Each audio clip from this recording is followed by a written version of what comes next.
Hello friend, welcome to Stories by Tocci. We bring you interesting folk tales. Please don't forget to hit the like button, please share, and don't forget to subscribe to my YouTube channel. Thank you for doing so. Now let's get into the story. The wind in Umaru Hills did not howl. It hummed. It carried secrets in the folds of its breath, old, layered, and unspoken.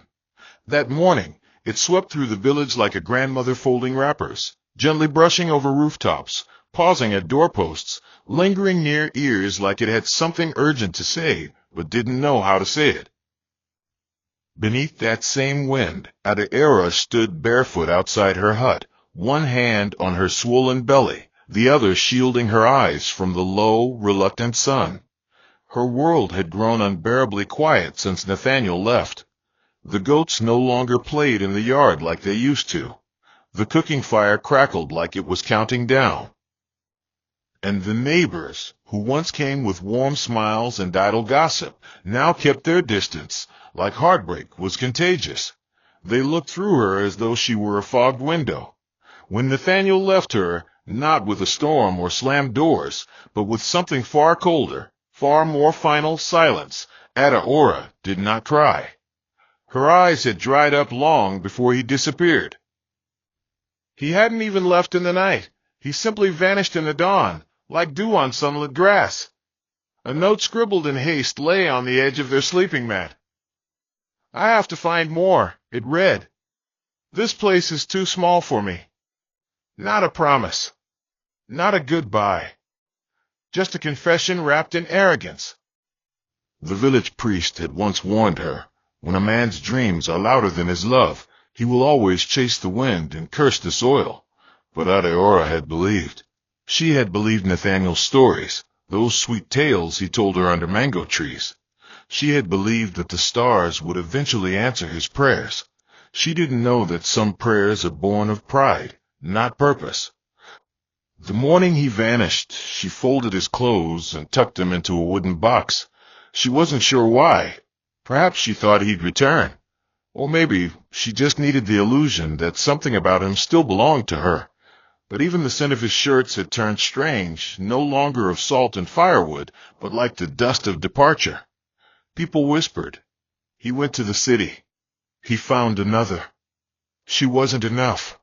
The words coiled like snakes in corners of her mind, hissing at her during the quietest hours. She did not fight them.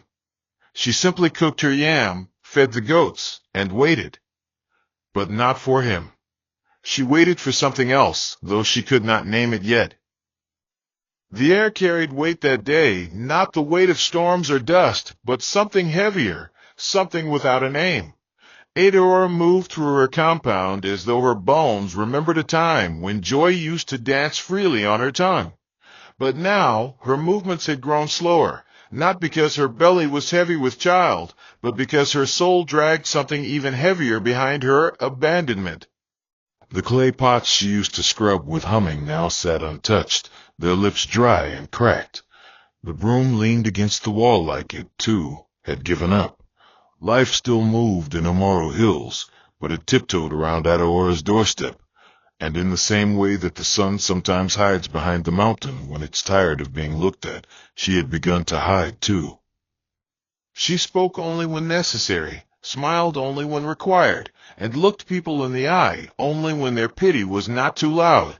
She felt their stares pressing on her skin like hot palm oil, thick and uncomfortable. Some women would glance at her belly and whisper blessings through tight smiles. Others would quickly walk past, as though looking too long would turn them into her. But Adaora held her head steady. Not high, no, not high, but steady. Because even when a wall is cracked, it must still hold the roof. Her belly stretched more each week, and with each stretch came a deeper ache, not just in her body, but in her memory. Nathaniel used to rub her feet when they swelled. He used to tease the unborn child, pressing his ear to her stomach and pretending to hear secrets. And now, nothing. Not a letter. Not a word. Not even a rumor. It was as though he had been a dream she'd only half remembered, sweet while it lasted, confusing when it ended. At night, she'd sit on a worn stool beside her doorway, the moon pouring its silver light on her skin like mercy. She'd hum an old lullaby her mother used to sing, not to the child in her womb, but to herself. Because even the strong must sometimes soothe the child within. Her tears did not fall often, but when they did, they fell with dignity, like rainfall on sacred ground. And when she prayed, she did not pray for Nathaniel's return. She prayed for peace, for strength, and for the courage not to let bitterness take root in her. "Create in me a clean heart, O God," she whispered more than once, "and renew a right spirit within me." Her prayers were not loud, but they were true, and the heavens, though silent, were listening. Time in Umaru was not kept by clocks, but by seasons, by the flowering of mango trees, and the returning sound of the rainy wind through the eaves. And so, the time for birth approached not with medical predictions, but with the twitching of Edora's fingers, the firmness of her lower back, and the swelling pressure in her chest. The old women in the village knew. They always knew. One morning, as the sky sat heavily on the horizon, 3 women arrived at her door without invitation. They did not ask if she was ready. They did not ask if she was afraid. They simply entered, rolled up their sleeves, and began boiling water. The gods were kind that day, and the pain, though fierce, did not destroy her. It tore her open, yes, but from that tear, life came flooding through like prophecy. Not 1 child, not 2, but 3. Chisholm arrived first, feet first, stubborn and impatient. Chibuzo came with a cry so loud it startled the birds on the roof. Chimamanda was the quiet one, her eyes opening before her mouth did, as though she was already studying the world. The women gasped. One whispered, "Odeguanya," another crossed herself 3 times. Triplets were rare in Umaru. To some, it meant blessing. To others, danger. But as Edaora held them, her arms full of wriggling, damp miracles, she felt none of the fear they expected. Instead, she laughed. Not a loud laugh, but the kind that comes from the stomach, surprised and sacred. "Not 3?" she asked, looking at the women, her face drenched in sweat and disbelief. "Not 3." The midwife nodded, half smiling, half praying. That night the sky rumbled and the rain fell, not harsh, not loud, but persistent, like a sign, like a promise kept. And though her bed was humble, and though Nathaniel's absence still echoed in the corners of the room like a ghost refusing to leave, Edaora slept peacefully for the first time in months. She named them deliberately. Chisholm, God is with me. Chibuzo, God leads. Chimamanda, my God will not fall. These were not just names. They were declarations, war songs, shields. They were her way of telling the universe, I may have been abandoned, but I have not been defeated. And as the children slept beside her, each curled like a question mark, she knew in her marrow that answers would one day arrive, not on the wings of a returning man, but on the strength of her own hands. The sun rose slowly the next morning, as though even it needed time to process what had just happened. Villagers came by, peeking in, some with colonets, others with wide eyes and cautious tongues. The older women, out of both respect and fear, sat quietly on her porch and muttered prayers. The men gave small nods, then walked away, scratching their heads as if trying to solve a riddle. Children sang songs about the woman who bore 3 in one breath, but Edaora remained calm, unshaken. Her energy had changed. Where grief once sat like a guest overstaying its welcome, there now bloomed a quiet pride. It wasn't loud. It didn't announce itself. But it was there, in the steadiness of her hands, in the way she adjusted the swaddling cloth, in the stillness of her gaze. She no longer looked like someone waiting. She looked like someone becoming. and though her clothes were simple and her home still carried the scent of clay and firewood, she was no longer the woman Nathaniel left behind. She was something else entirely. That evening, as she bathed her children in warm water and whispered their names one by one, she recited the verse she had clung to since the night Nathaniel left. Though the fig tree shall not blossom, neither shall fruit be in the vines, yet I will rejoice in the Lord. Her voice cracked only slightly.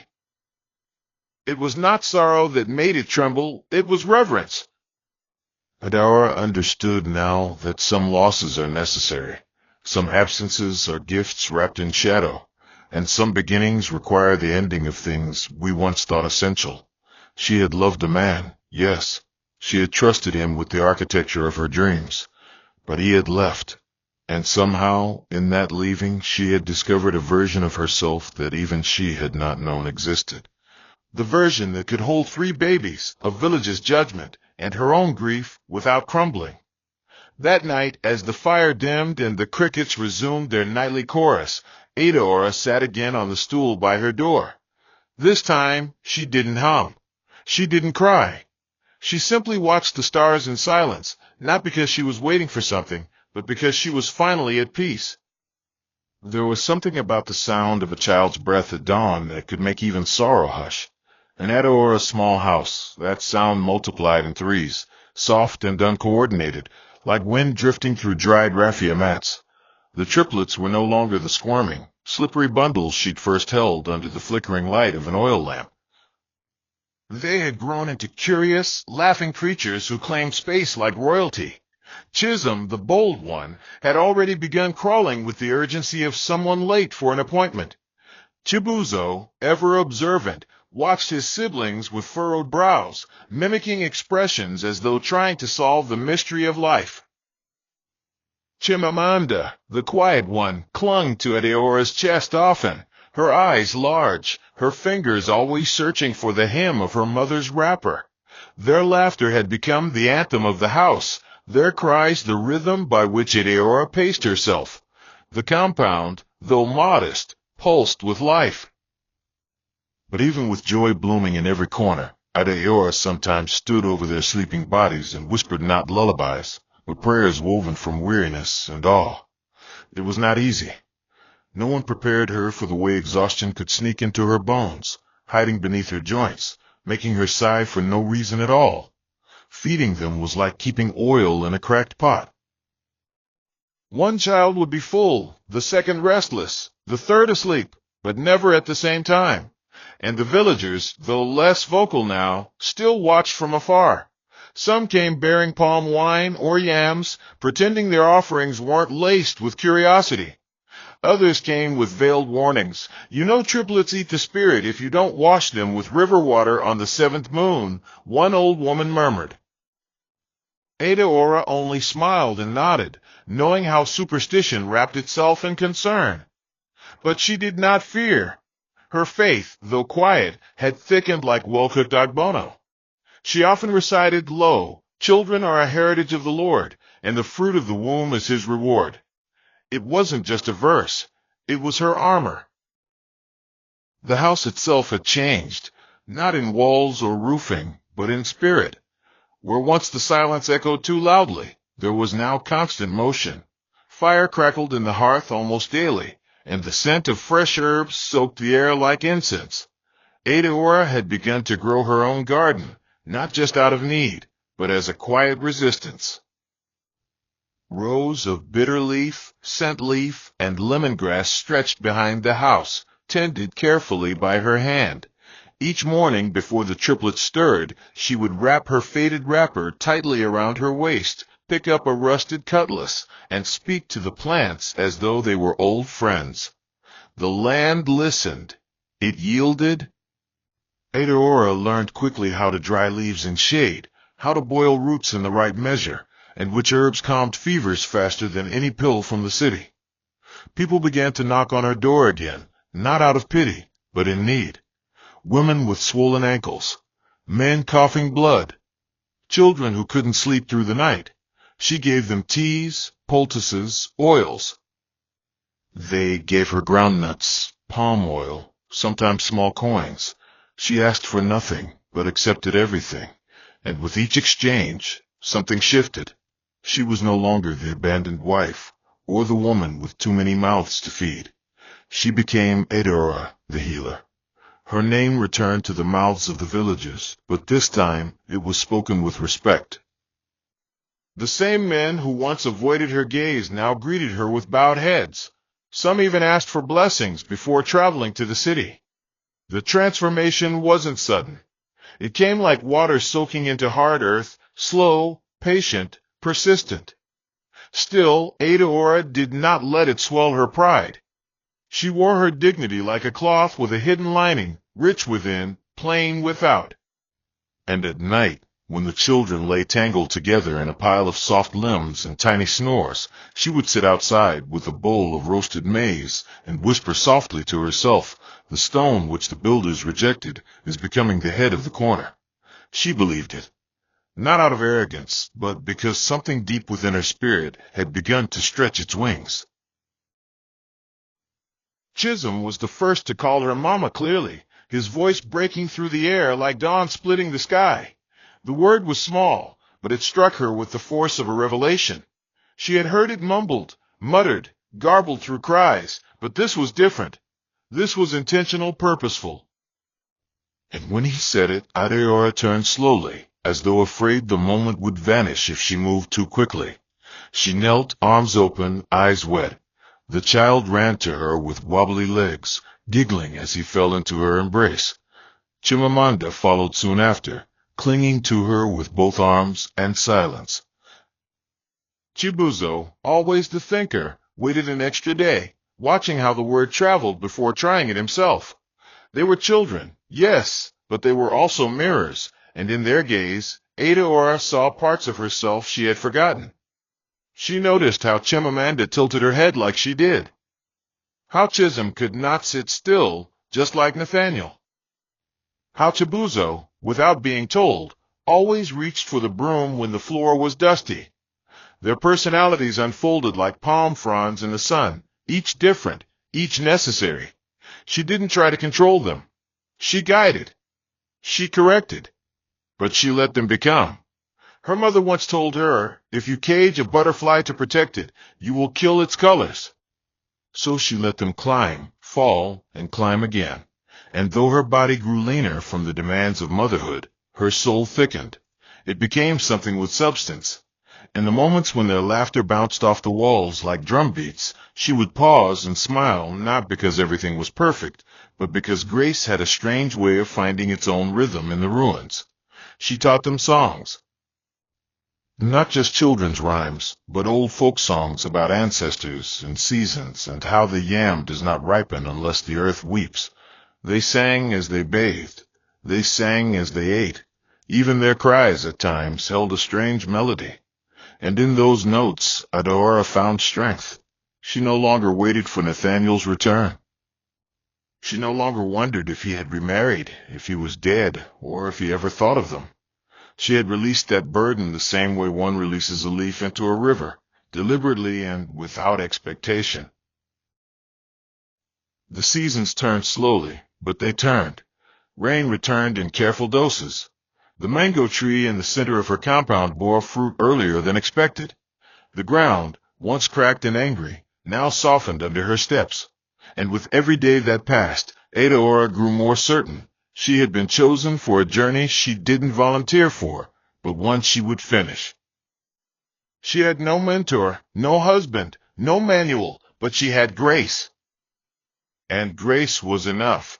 One evening, as she returned from the nearby stream with a pot of water balanced on her head, a young girl from the village ran toward her, breathless. "Mama Chisholm, they said your name on the market road. They said a woman with healing hands lives near the hills." Eudora did not respond immediately. She lowered the pot with practiced ease, wiped her forehead, and simply nodded. She knew what it meant. The world had begun to speak her name outside the borders of Umoru. Her herbs were reaching places she hadn't stepped foot in. She had once feared she would disappear into loneliness, but now her story was rippling outward, one whisper at a time. She began teaching other women, quietly, without ceremony, how to dry bitter leaf properly, how to use papaya seeds for digestion, how to make balm from pawpaw sap. They came with baskets and questions, and she gave what she could, not because she sought a following, but because knowledge was never meant to rot in one person's hand. Still, Adaora remained private. She did not seek gatherings. She did not boast. But those who knew her understood. The woman with triplets and tired eyes had become the spine of her morrow. She was not loud, but her silence commanded space. She did not threaten, but no one dared speak foolishness in her compound. And when she prayed, she still used the same worn Bible her mother gave her at 16, pages curled at the edges, ink fading, but truth still alive between the lines. That night, as her children slept soundly and a gentle breeze passed through the window like a familiar hand, Adaora whispered into the darkness, "He that keepeth Israel shall neither slumber nor sleep." She knew now, deep in her chest and her marrow, that she was no longer surviving. She was becoming. It began with a basket of dry abono seeds and a question asked in passing. Adaora had walked 2 villages east to a small town called Abwama to barter herbs for dried pepper and soap. Her wrapper was tied tightly around her waist, her feet bare, the soles hardened like seasoned leather. On that day, the market air was thick with heat and charcoal smoke, children weaving through legs with hawker trays on their heads. As she negotiated the price of a carved calabash, a woman from behind a mound of dried fish called out, "Auntie, now you day do dad medicine for Romaru?" Adaora turned slowly. She had not introduced herself, but the woman recognized her by name and story. "Dim say your bitter leaf cure past pharmacy one. You day train people?" Adaora only nodded, careful not to say too much. That day she returned with more than she'd bargained for, news that her name had started traveling ahead of her footsteps. It didn't make her proud, not in the way the world defines pride. It made her careful. The kind of careful a woman becomes when she knows people are watching not just what she does, but what she doesn't do. She began to record her measurements in a small, cloth-covered notebook, using coded markings only she and Chibuzo could decipher. It was never about becoming famous.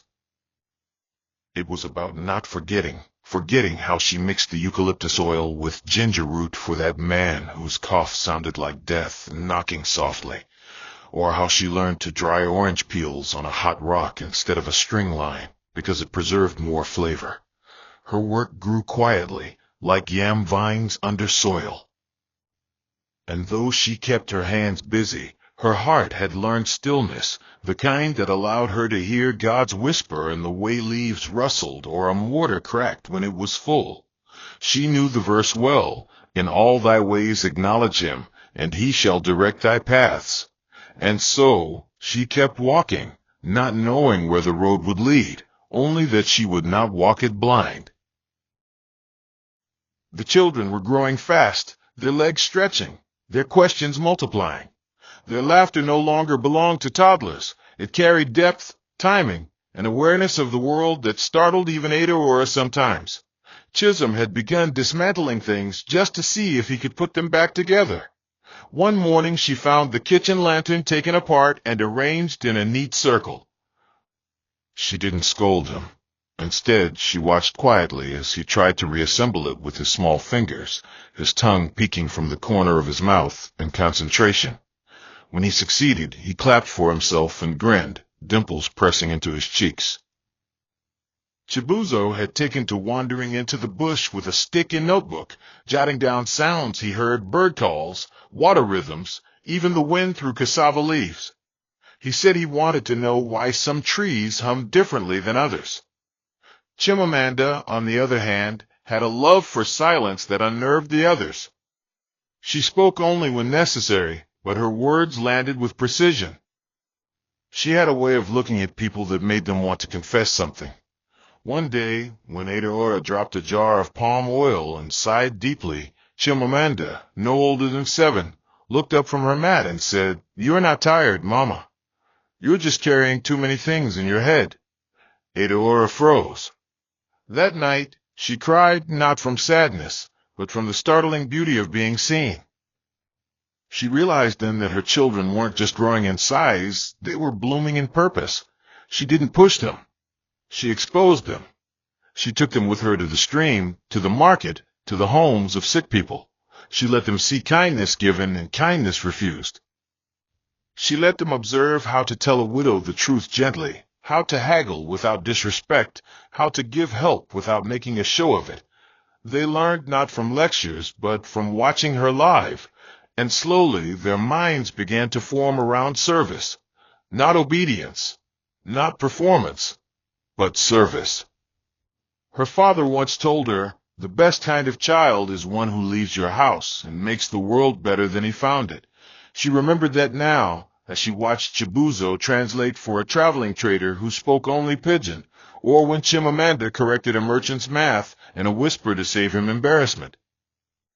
They were becoming exactly who they were meant to be, and Aurora, though weary in body, felt rested in spirit. The first time she stepped into the city of Awanda, it was not with the awe of a villager seeing skyscrapers for the first time. It was with the steadiness of a woman who had weathered storms taller than buildings.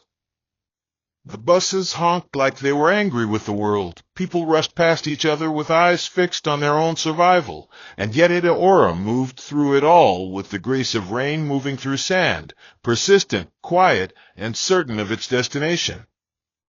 She had come to meet a woman named Mama Ebel, a renowned herbal merchant, whose shop stood near the junction where the tarred road split into three like a choice you couldn't postpone. Mama Ebel was stern-eyed, full-chested, and wrapped in ankara that shimmered like fish scales. She didn't smile easily, but she had a sharp respect for silence.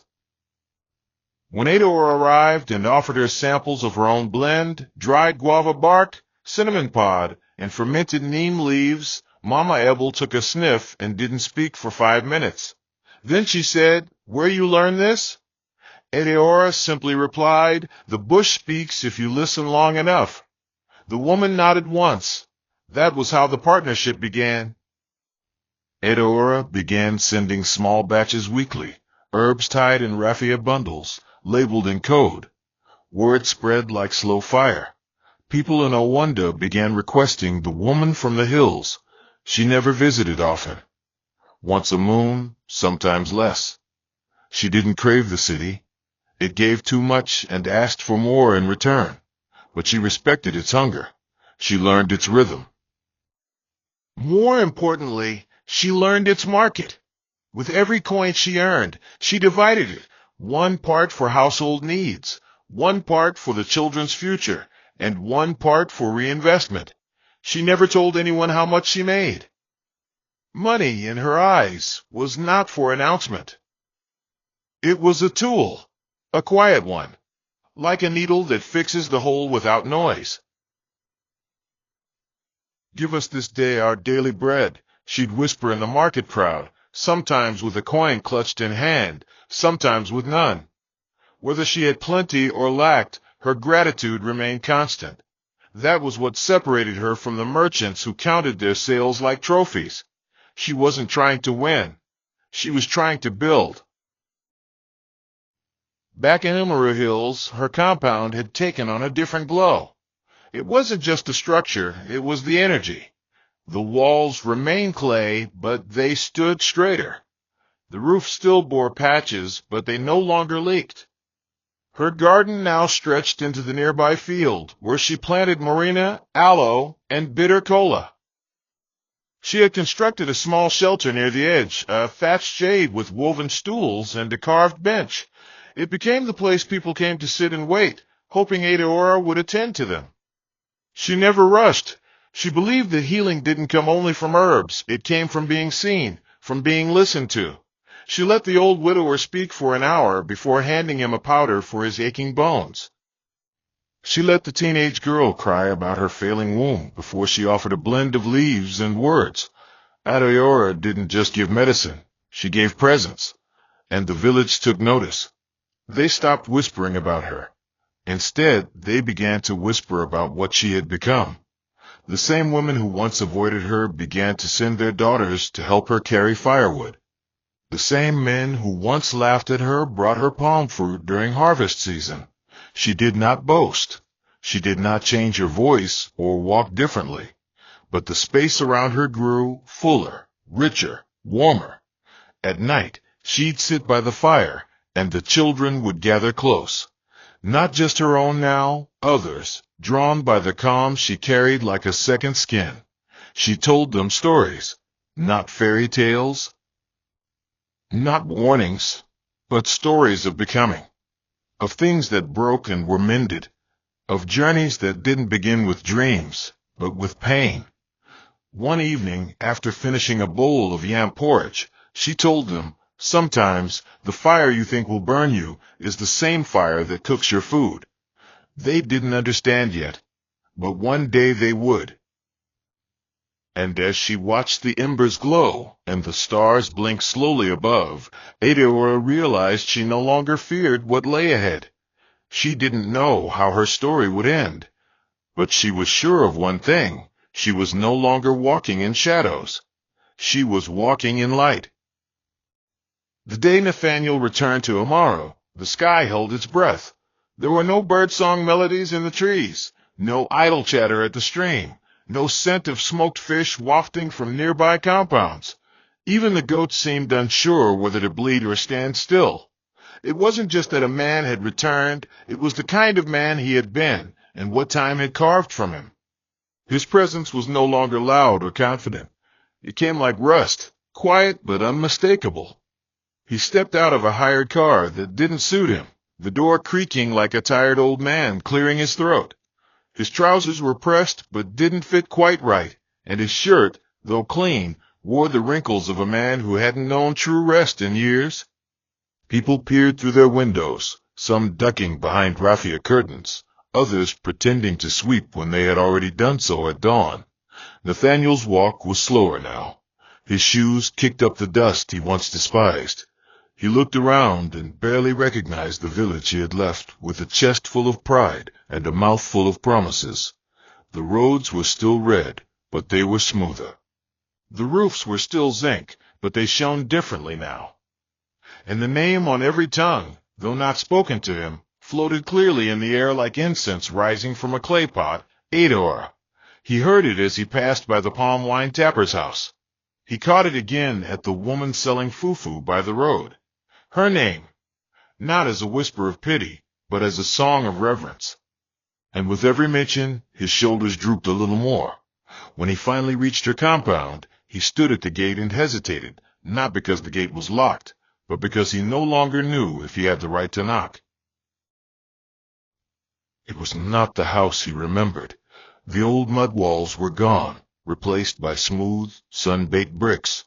The thatch roof had long been replaced with clean, glinting aluminum sheets that didn't bend at the mercy of rain. There was a veranda with carved wooden pillars and a small water tank that glistened under the sun. The scent of lemongrass floated faintly in the breeze, mingling with the quiet pride of the land. Everything about the compound spoke of purpose, not wealth. It wasn't flamboyant, but it breathed elegance in the way a quiet river tells a better story than a thunderstorm. A boy came out carrying a small bag of guinea corn. He had Nathaniel's ears. That was the first thing he noticed. Then a girl, tall, poised, with eyes that didn't flinch. She didn't greet him with surprise or joy. She simply looked at him as though trying to decide if he was real or just a fading photograph from a forgotten time. He stood there, his voice caught in his throat like a stone too dry to swallow. Aurora stepped out a few minutes later, her hands still dusted with flour. She had been baking bread, not for sale, but for her home. Her eyes met his, and something passed between them, not anger, not sorrow, but something heavier than either. She said nothing for a long time, and when she finally spoke, her voice came like steady rain on a zinc roof, measured, sure, and without trembling. "You came back," she said. "Not a question, not a welcome, just a fact." Nathaniel tried to smile, but his face was not used to sincerity. I wanted to see how things were, he said, shifting his weight like a schoolboy caught with stolen groundnuts. Edeora looked at the earth between them. Things are alive, she said simply, and she turned to go back inside. She didn't invite him in. She didn't ask where he had been, and that was what undid him. He wandered back to the village square, as though trying to find something to lean on that wasn't judgment. The same square where he once boasted about city wealth now carried no echo of the man he used to be. The elders barely looked his way. The boys who once envied his pressed trousers now passed him without greeting. One of them chuckled as he walked by, shaking his head with a smirk. That laugh hit deeper than any insult. Nathaniel sat under the mango tree where he once promised a young Edeora a house with marble floors and a car with a boot big enough for her dreams. He remembered how she laughed then, shy and hopeful, brushing her hand over her knee like a girl unsure of how to hold such promises. Now, that same hand held a compound, a legacy, and 3 children that carried both her name and strength. He asked a fruit seller, an old friend, how she managed to rise. She didn't rise, the man said, slicing a pawpaw with careful hands. She rebuilt, one quiet hour at a time. Nathaniel said nothing. He didn't have the language for shame. It sat too heavily in his mouth. He wandered from one end of the village to the next, stopping only to stare at places he no longer fit into. He saw children wearing uniforms he had never bought, a school wall he had never helped build, and homes that bore marks of progress he had not contributed to. He had not just left Adora. He had abandoned Umaru. And now the village returned the favor. Not with cruelty, but with silence. A silence that wrapped around his footsteps like vines, reminding him that not every returning man is welcomed as a prodigal son. Some come back to discover they've been replaced not with revenge, but with growth. When he returned to Edeora's compound the next day, he came without the stiffness of pride. His shirt was less pressed, his shoes bore dust, and his hands shook slightly. He did not knock. He simply stood at the gate, waiting, the same way a boy might wait outside a house after breaking a neighbor's window. Chisholm came out first. He didn't speak. He just stared. His stare wasn't hostile. It was coldly curious, like a scientist studying a specimen. "Why did you leave?" he asked without emotion. Nathaniel couldn't answer. The words crowded in his mouth, but refused to arrange themselves into anything worth saying. Then Adara stepped out, this time dressed in a wrapper patterned with small flames, her face calm, her arms crossed. "You've seen us now," she said. "Is that enough?" Nathaniel shook his head, suddenly realizing he didn't know what he wanted anymore. He tried to apologize, tried to explain, blamed the city, blamed himself, blamed fate. "I made mistakes," he said, barely above a whisper. "I thought I was chasing a future, not knowing I was walking away from one." Edeora didn't flinch. She watched him unravel like thread coming loose from an old cloth. "There's nothing left for you here," she said, not with bitterness, but with clarity. "You left a story unfinished and came back expecting to be the author again." Chimamanda stepped forward then, holding her mother's hand, and said something so softly it carried more weight than any adult's voice could have. "We don't hate you. We just don't need you." Nathaniel's knees weakened slightly, and he steadied himself on the gate. He looked around at the children, at the house, at the woman he once thought too plain for his dreams. And for the first time, he understood. He had been a chapter. She had become the whole book. Nathaniel did not leave the village that evening.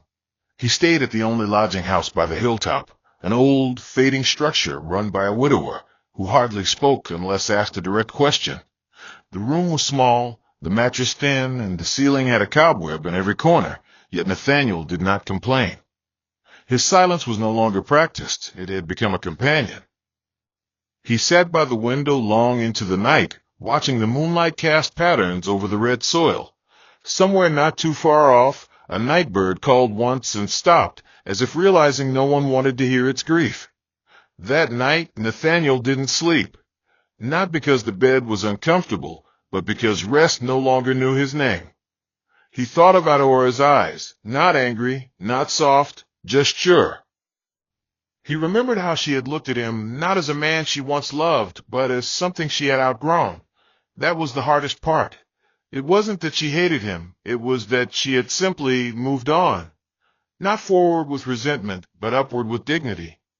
And in his solitude, he began to see things he had refused to look at before. He saw how his absence had given space for her strength to grow, how his silence had been the soil from which her voice had emerged. He saw how, in trying to escape the smallness he feared, he had stepped away from the only thing that had ever truly been vast enough to hold him. No city had given him what Umaru did. No job had given him what Adeora offered freely, peace. He covered his face with his hands, not from shame alone, but from recognition. He had not just abandoned her, he had abandoned himself. When the morning broke, he stepped out into a village that was beginning its daily dance, roosters calling the sun, women clapping clothes against rocks by the river, boys racing barefoot to school with slates underarm. But none of it included him. He walked slowly, like someone moving through a dream they couldn't wake from. The villagers no longer stared, they barely noticed.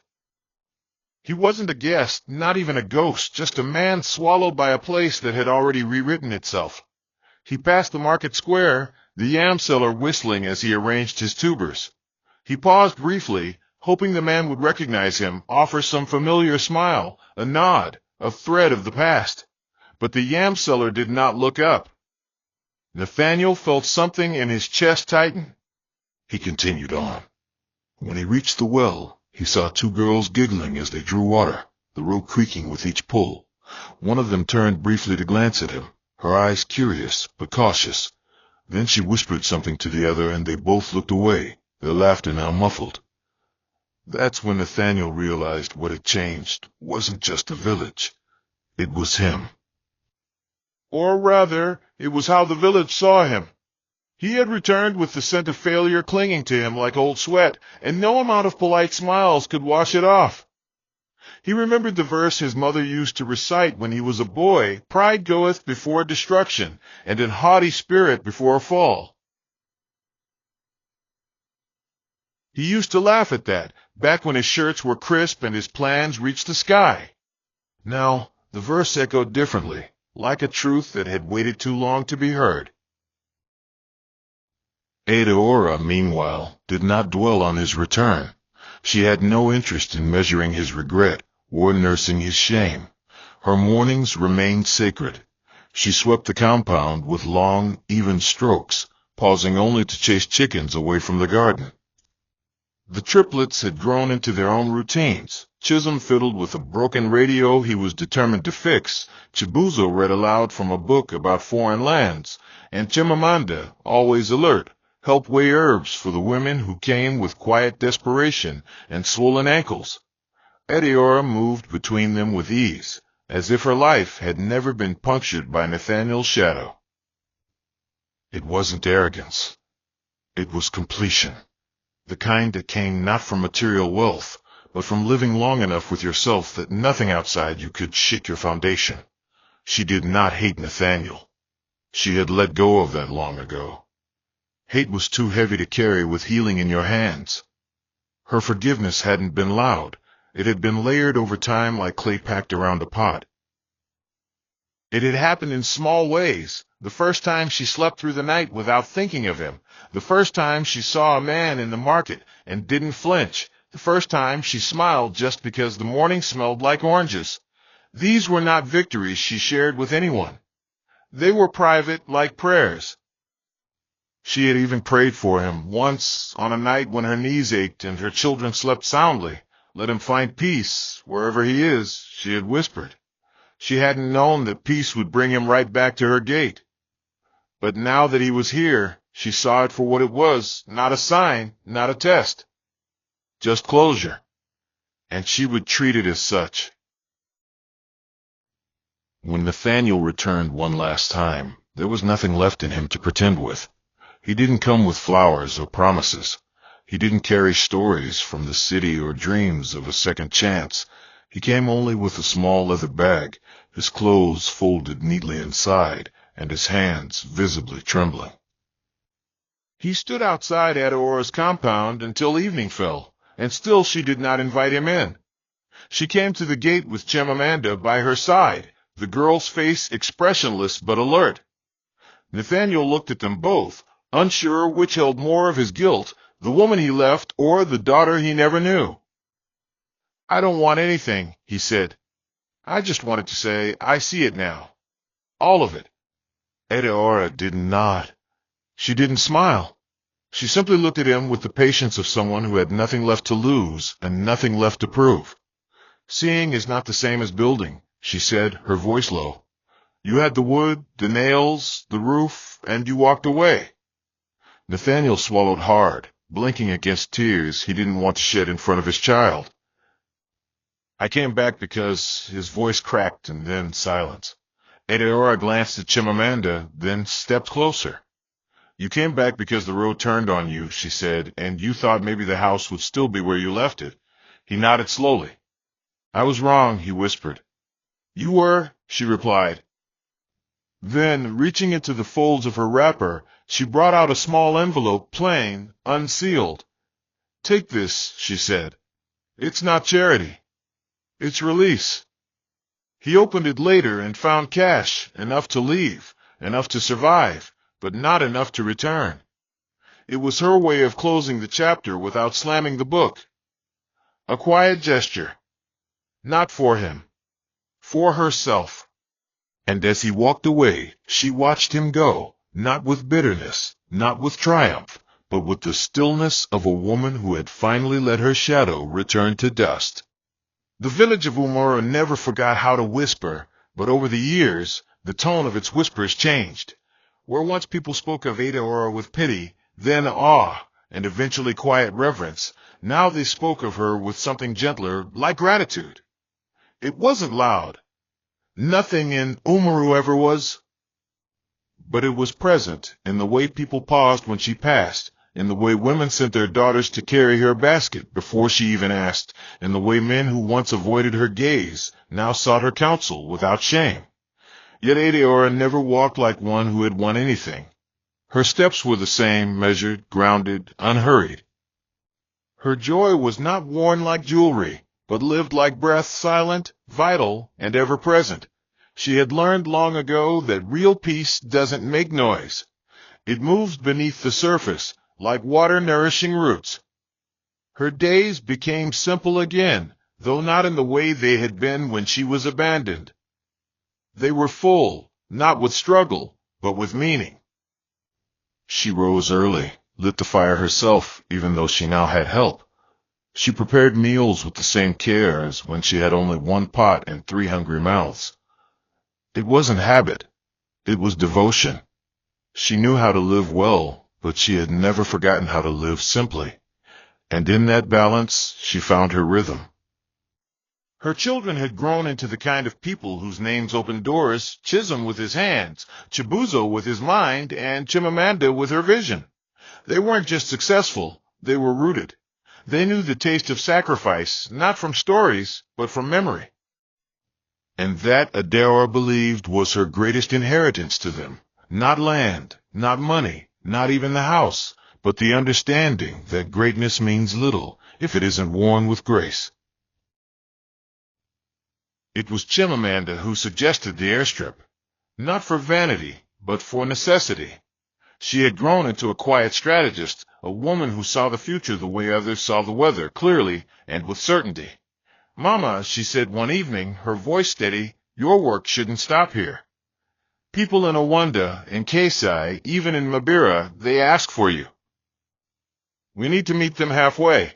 Adeora listened as she always did, not as a mother holding authority, but as a woman who understood when it was time to be led. The land beyond the eastern hill had long been unused, a stretch of open green often trampled by goats and occasionally set aflame by careless hunters. But now it was flattened, cleared, and marked with white gravel. The villagers came to watch. Some shook their heads, still trying to believe what they were seeing. Others whispered, "She no be like us again." But the truth was, Idaora had never stopped being like them. She just didn't wait for permission to rise. The first time her private jet landed, it did not make the ground shake, but it made the silence breathe. A silver bird with her initials etched quietly on the tail, "Ow."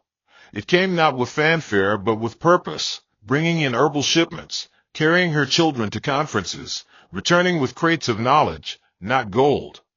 When it rose into the sky, villagers waved without being told. Not because they were impressed, but because they understood. They were grown here, in the soil, in the struggle, in the silence, and now they carried not just her, but the story of what could happen when pain is planted instead of buried. And yet, she still fetched her own water when she felt like it. She still knelt to pray before dawn.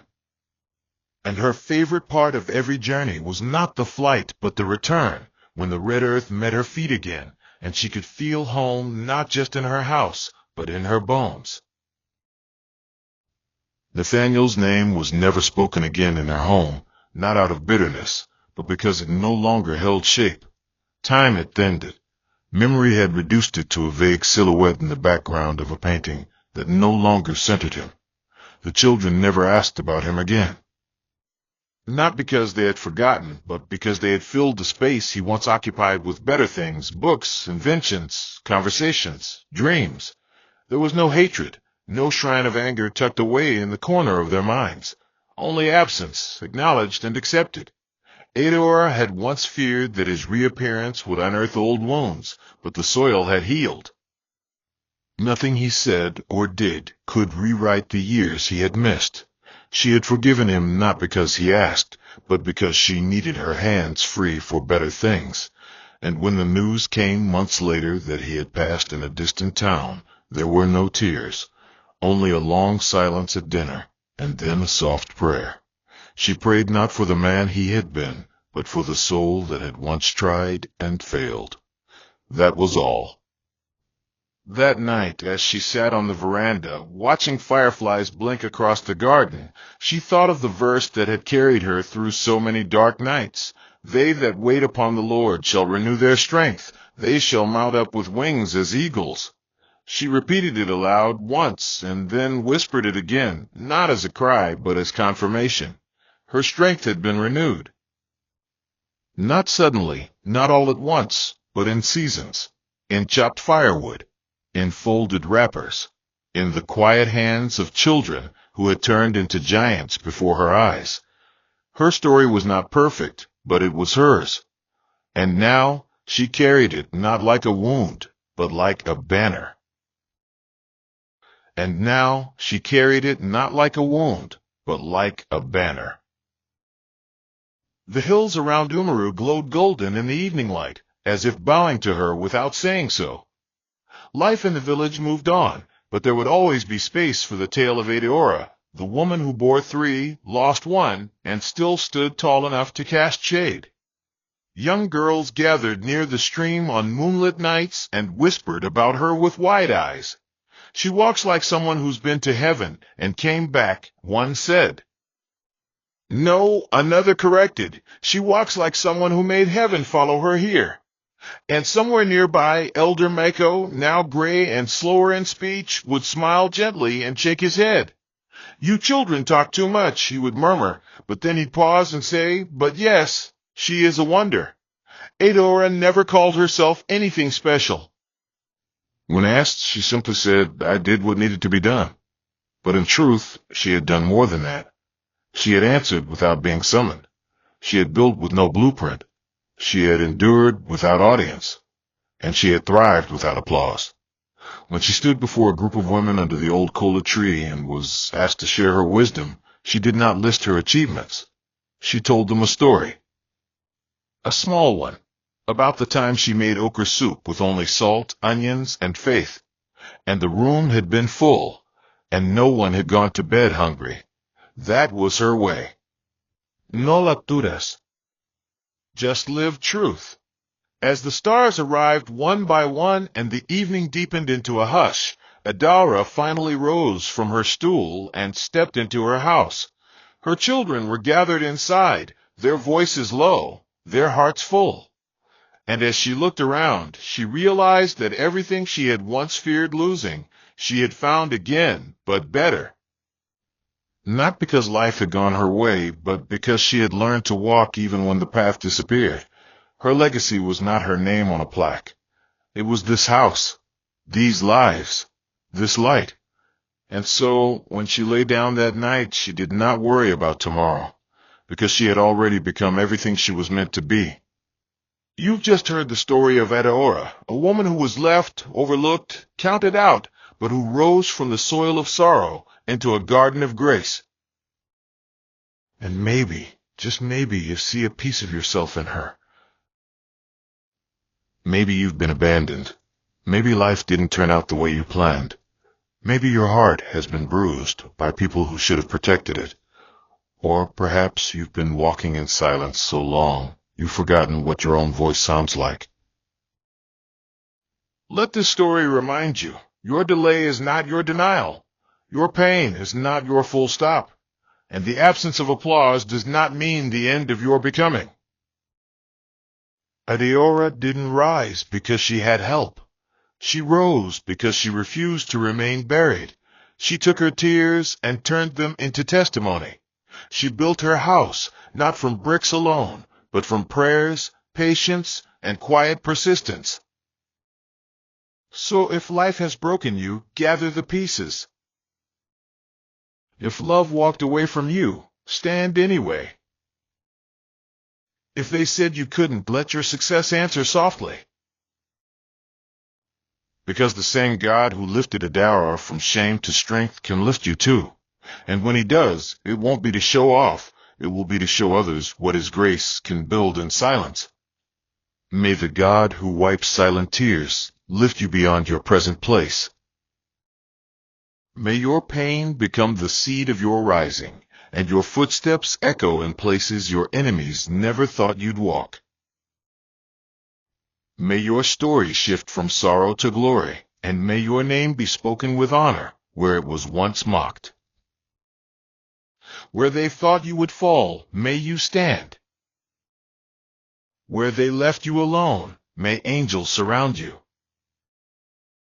Where you once begged, may you now bless. And where you were broken, may God make you whole, not just healed, but renewed.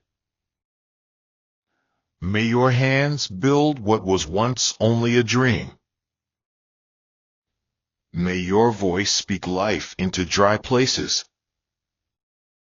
And may your legacy run deeper than wealth. May it carry the fragrance of peace, power, and purpose. No matter who left you behind, you will not stay behind. Your season of silence is birthing your celebration. Your ashes are becoming beauty. In the name of the one who sees the forgotten and restores beyond measure,